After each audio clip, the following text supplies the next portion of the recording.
Kitchen میں سب سے زیادہ استعمال ہونے والی چیز توا ہے۔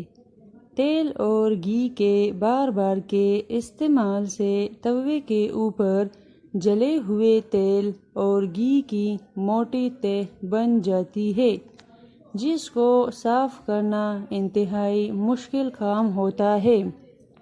اس لیے اس کو صاف کرنے کے لیے سب سے آسان طریقہ کہ بیکنگ سوڈا کو توے کے اوپر چھڑک دیں، اس کے اوپر سفید سرکہ وائٹ ونیگر چھڑک دیں، کچھ دیر کے لیے ایسے ہی چھوڑ دیں تاکہ وہ نرم ہو جائے۔ اس کے بعد ریگمال کی مدد سے رگڑ کر صاف کریں۔ توا بالکل نیا، ہموار اور صاف ستھرا ہو جائے گا۔ واشنگ مشین میں صرف کے ساتھ ساتھ کچن میں موجود کچھ چیزوں کو استعمال کرنے سے کپڑے اچھے دھلتے ہیں۔ جو عورتیں مشین میں ایک ساتھ زیادہ کپڑے دھوتی ہیں، ان کو چاہیے کہ کپڑے اور سرف ڈالنے کے بعد تھوڑا سا نمک بھی ڈال دیں۔ اس سے کپڑوں میں لگی گرد اور دھول مٹی آسانی سے اور جلدی سے نکل جاتی ہے، اور ساتھ میں کپڑے کا رنگ بھی خراب نہیں ہوتا۔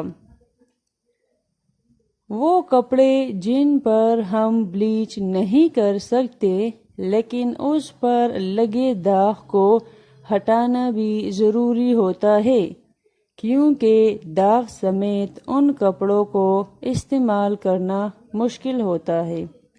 تو ان داغوں کو جلدی سے صاف کرنے کے لیے بیکنگ سوڈا، جو کہ ہر کسی کے گھر میں موجود ہوتا ہے، اور سرف کو حسب ضرورت ملا کر صاف کریں۔ کپڑے کے داغ بالکل صاف ستھرے ہو جائیں گے۔ مچھلی کو دھونے سے پہلے اس پر نمک لگا کر 2 گھنٹے کے لیے رکھیں، کیونکہ اسی نمکیات کی وجہ سے مچھلی کی بدبو ختم ہو جائے گی اور اس کا گوشت بھی نرم، مزیدار اور لذیذ بنے گا۔ دوسرا طریقہ یہ ہے کہ بیسن اور نمک کو ملا کر مچھلی پر خوب ملیں، اس سے بو جلدی ختم ہو جائے گی۔ بھاپ والی استری میں پانی کے چند قطرے کوئی بھی اپنی پسند کی خوشبو کے ڈال دیں تو کپڑوں سے اچھی خوشبو آئے گی، اور اگر استری بھاپ والی نہیں ہے تو اسپرے بوتل میں پانی کے ساتھ خوشبو ڈال کر ملائیں اور اسپرے کر کے کپڑے استری کریں۔ چائے کی بچی ہوئی پتی کو پھینکنے کی بجائے اسے الگ الگ برتن میں نکال کر خشک کر لیں۔ اب اس کو ایک ململ کے کپڑے پر لگا کر اس سے برتن دھوئیں۔ برتن چمک اٹھیں گے اور برتنوں کے داغ دھبے بھی دھل جائیں گے۔ امید کرتی ہوں کہ آپ کو میری ویڈیو پسند آئی ہوگی۔ اگر پسند ہے تو شیئر اور سبسکرائب کرنا نہ بھولیے گا، اور اپنا بہت سارا خیال رکھیے گا۔ اللہ حافظ۔